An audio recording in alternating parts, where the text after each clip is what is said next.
പാർട്ടിയും സർക്കാരും വിവാദങ്ങളിൽ മുങ്ങി നിൽക്കെ CPIM ജില്ലാ സമ്മേളനങ്ങൾക്ക് നാളെ തുടക്കമാകും. വിഭാഗീയതയുടെ പേരിൽ ഏരിയ കമ്മിറ്റി അടക്കം പിരിച്ചുവിട്ട കൊല്ലത്താണ് ആദ്യ സമ്മേളനം.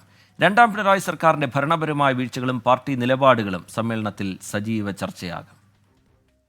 നാളെ മുതൽ ഡിസംബർ 12 വരെ കൊട്ടിയം മയ്യനാട് ധവളക്കുഴിയിലെ കോടിയേരി ബാലകൃഷ്ണൻ നഗറിലാണ് കൊല്ലം ജില്ലാ സമ്മേളനം. PB അംഗം MA ബേബി പ്രതിനിധി സമ്മേളനം ഉദ്ഘാടനം ചെയ്യും. സംസ്ഥാന സെക്രട്ടറി MV ഗോവിന്ദൻ, കേന്ദ്ര കമ്മിറ്റി അംഗങ്ങൾ, സംസ്ഥാന സെക്രട്ടേറിയറ്റ് അംഗങ്ങൾ തുടങ്ങിയവർ പങ്കെടുക്കും. ജില്ലാ സമ്മേളനത്തിൽ 450 പ്രതിനിധികളുണ്ട്. എന്നാൽ ഇതിൽ കരുനാഗപ്പള്ളിയിൽ നിന്നുള്ള പ്രതിനിധികൾ ഇല്ല. സമ്മേളനം കയ്യാങ്കളിയിൽ കലാശിച്ച കരുനാഗപ്പള്ളിയിൽ ഏരിയ കമ്മിറ്റി പിരിച്ചുവിട്ടിരുന്നു. 7 അംഗ അഡ്ഹോക് കമ്മിറ്റിയാണ് നിലവിൽ ഏരിയ കമ്മിറ്റിയുടെ ചുമതല വഹിക്കുന്നത്. വിഭാഗീയതയുടെ കാലം കഴിഞ്ഞെന്ന ആത്മവിശ്വാസവുമായാണ് ഇത്തവണ CPIM സംഘടനാ സമ്മേളനങ്ങളിലേക്ക് കടന്നത്. ഏരിയ സമ്മേളനത്തിലേക്ക് കാര്യങ്ങളെത്തിയപ്പോൾ പൊട്ടിത്തെറികളായി. സംസ്ഥാന സമ്മേളനത്തിന് വേദിയാകേണ്ട കൊല്ലത്താണ് വിഭാഗീയത തെരുവിലെത്തിയത്. ഒടുവിൽ സംസ്ഥാന സെക്രട്ടറി തന്നെ നേരിട്ടെത്തിയാണ് കരുനാഗപ്പള്ളി ഏരിയ കമ്മിറ്റി പിരിച്ചുവിട്ട് അഡ്ഹോക് കമ്മിറ്റിയെ വെച്ചത്.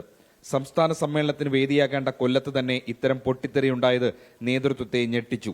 പോലീസ് വകുപ്പടക്കം സർക്കാരിന്റെ പ്രവർത്തനങ്ങളിൽ സൂക്ഷ്മ പരിശോധന ജില്ലാ സമ്മേളന ചർച്ചകളിൽ നടന്നേക്കും.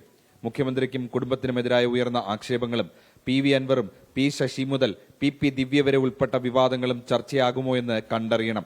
ലോക്സഭാ തെരഞ്ഞെടുപ്പ് തോൽവിയും ഉപതെരഞ്ഞെടുപ്പ് വിലയിരുത്തലും ചർച്ചയാകുന്ന സമ്മേളനങ്ങൾ മൂന്നാം തുടർഭരണം ലക്ഷ്യമിടുന്ന CPIM-ന് സംഘടനാ തലത്തിലും നിർണായകമാണ്. മാർച്ച് ആദ്യവാരം കൊല്ലത്താണ് സംസ്ഥാന സമ്മേളനം. 24 കൊല്ലം.